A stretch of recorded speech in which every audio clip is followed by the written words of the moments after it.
উপদেষ্টা হওয়ার পর প্রথমবারের মতো নিজ এলাকা লক্ষ্মীপুরের রামগঞ্জে মাহফুজ আলম। তাই তো কানায় কানায় পূর্ণ রামগঞ্জ সরকারি কলেজ মাঠ।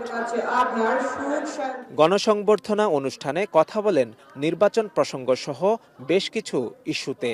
সংস্কারের জন্য সব রাজনৈতিক দলকে এগিয়ে আসার আহ্বান জানান অন্তর্বর্তী সরকারের এই উপদেষ্টা।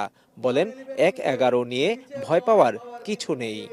111 নিয়ে নিচে ভয় পাওয়ার কিছু নেই, বরং আমরা বলবো রাজনৈতিক দলগুলোকে বলবো, আসুন বাংলাদেশ পন্থার ভেতর দিয়ে আমরা যারা ফ্যাসিবাদ বিরোধী শক্তি আছি ঐক্যবদ্ধ হই, সরকারকে সহযোগিতা করে এই সংস্কারগুলো করার জন্য।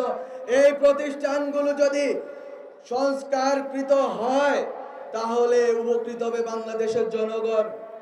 বাংলাদেশপন্থীদের সাথে কোনো বিরোধ নেই জানিয়ে বলেন তারা কোনো রকম পক্ষপাত করতে চান না।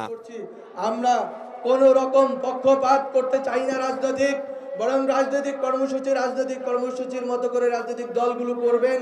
কারো বাংলাদেশপন্থী কারো সাথে আমাদের কোনো বিরোধ নেই, কিন্তু দিল্লির দাবেদারি করার কোনো অপচেষ্টা হলে বিরোধ হবেই হবে।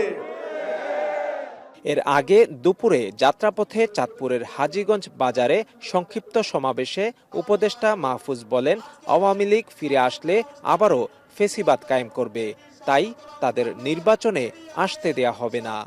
খুনিদের বিচার এবং ফ্যাসিস্ট হাসিনা যেই প্রতিষ্ঠানগুলোকে ধ্বংস করে দিয়ে গেছে সেই প্রতিষ্ঠানগুলোর সংস্কার এবং একটি গণতান্ত্রিক পট পরিবর্তনের জন্য সুষ্ঠু নির্বাচনের ব্যবস্থা আমাদের সরকার অঙ্গীকার। সকল অংশীজনদের সাথে আলোচনার ভিত্তিতে ন্যূনতম সংস্কার করে গণতান্ত্রিকভাবে ক্ষমতার পট পরিবর্তনের জন্য নির্বাচনের ব্যবস্থা করা হবে।